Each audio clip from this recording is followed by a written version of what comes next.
Hi hello ನಮಸ್ಕಾರ ಸ್ನೇಹಿತರೆ. ಇಂದಿನ ಈ ವಿಡಿಯೋದಲ್ಲಿ ಅಟಲ್ ಪೆನ್ಷನ್ ಯೋಜನೆ ಉಪಯೋಗದ ಬಗ್ಗೆ ಈ ವಿಡಿಯೋದಲ್ಲಿ ತಿಳಿಸಿಕೊಡುತ್ತೇನೆ, ಬನ್ನಿ ಸ್ನೇಹಿತರೆ.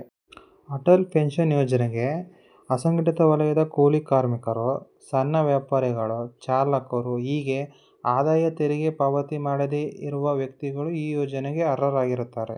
ಇದರ ಉದ್ದೇಶ ವಯಸ್ಸಾದ ಕಾಲದಲ್ಲಿ ಅಂದರೆ 60 ವರ್ಷದ ನಂತರ ತಿಂಗಳಿಗೆ 1000 ದಿಂದ 5000 ವರೆಗೆ ಖಚಿತ ಪೆನ್ಷನ್ ಪಡೆಯಲು ಈ ಯೋಜನೆ ಮಹತ್ವ ವಹಿಸುತ್ತದೆ. ಅಟಲ್ ಪೆನ್ಷನ್ ಯೋಜನೆಯ ಪ್ರೀಮಿಯಂ ಏಜಿನ ಆಧಾರದ ಮೇಲೆ ನಿರ್ಧಾರವಾಗುತ್ತದೆ.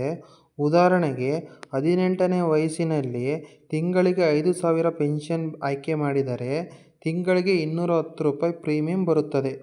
ಇದರಿಂದ ಫ್ಯಾಮಿಲಿಗೆ ಭದ್ರತೆ ಏನು ಅಂದರೆ, ಪೆನ್ಷನ್ ಪಡೆಯುವ ಸಂದರ್ಭದಲ್ಲಿ ಮರಣ ಹೊಂದಿದರೆ ಪತಿ ಅಥವಾ ಪತ್ನಿಗೆ ಪಿಂಚಣಿ ಮುಂದುವರಿಯುತ್ತದೆ.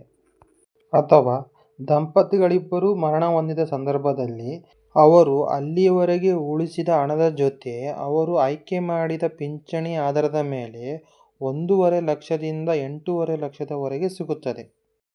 ಅರ್ಹತೆ: ಭಾರತದ ನಾಗರಿಕರು ಈ ಯೋಜನೆಗೆ ಅರ್ಹರಾಗಿರುತ್ತಾರೆ ಮತ್ತು 18 ರಿಂದ 40 ವರ್ಷ ವಯಸ್ಸಿನ ಒಳಗೆ ಇರಬೇಕು.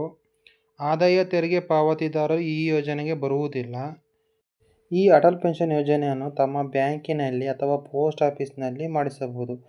ಇಲ್ಲವೇ ತಮ್ಮ ಆನ್ಲೈನ್ ಬ್ಯಾಂಕಿಂಗ್, ನೆಟ್ ಬ್ಯಾಂಕಿಂಗ್ನಲ್ಲೂ ಸಹ ತಾವೇ ಮಾಡಬಹುದು. ಈ ಮಾಹಿತಿಯು ತಮಗೆ ಇಷ್ಟವಾದರೆ ಈ ವಿಡಿಯೋವನ್ನು ಶೇರ್ ಮಾಡಿ ಹಾಗೂ ನಮ್ಮ ಯೂಟ್ಯೂಬ್ ಚಾನಲ್ ಆದ ಕಿರಣ್ ಡಿಜಿಟಲ್ ಪ್ರೋಗೆ ಸಬ್ಸ್ಕ್ರೈಬ್ ಮಾಡಿ ಪ್ರೋತ್ಸಾಹಿಸಿ.